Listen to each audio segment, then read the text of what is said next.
అవకతవకలపై CBI విచారణ జరిపించాలి, న్యాయం చేయకపోతే వైకాపా అధికారంలోకి వచ్చాక పునర్విచారణ డిఎస్ అభ్యర్థులతో మాజీ సీఎం జగన్ అన్నటువంటిది హైలైట్ చేశారు. అయితే మాకు దక్కాల్సిన భూమిని వేరొకరి పేరుతో రిజిస్టర్ చేయించారు, ఉద్యోగ విరమణ తర్వాత వచ్చిన డబ్బులతో మిత్రులతో కలిసి కొంత భూమి కొనుగోలుకు ఒప్పందం చేసుకుంటాయి.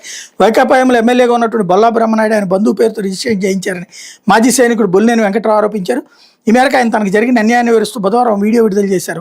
పల్నాడు జిల్లా వెనుకొండపట్నం వెల్లటూరు రోడ్లో సర్వే నెంబర్ 222/1లో పీర్ అహ్మద్, వీరిశెట్టి, యోగిరాములు తదితరులకు వారసత్వంగా సంక్రమించిన 4.9 ఎకరాల భూమిని 2010లో మిత్రులతో కలుసుకునేందుకు ఒప్పంద పత్రాలు రాయించుకున్నాను. దీనికి అనుగుణంగా 2011 మార్చిలో అందులో సగం భూమి 2.45 ఎకరాలకు పీర్ అహ్మద్ కుటుంబ సభ్యులు మా పేరు రిజిస్ట్రేషన్ చేశారు.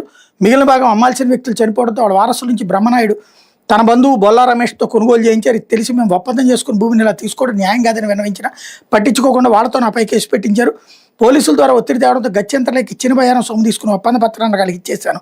అందరితో వదలకుండా తర్వాత మా పేరు రిజిస్ట్రేషన్ భూమిలో బొల్లా రమేష్ కొంత వస్తుందని దాన్ని వదిలేయాలని అప్పటి రెవెన్యూ అధికారులతో ఒత్తిడి తెచ్చారు.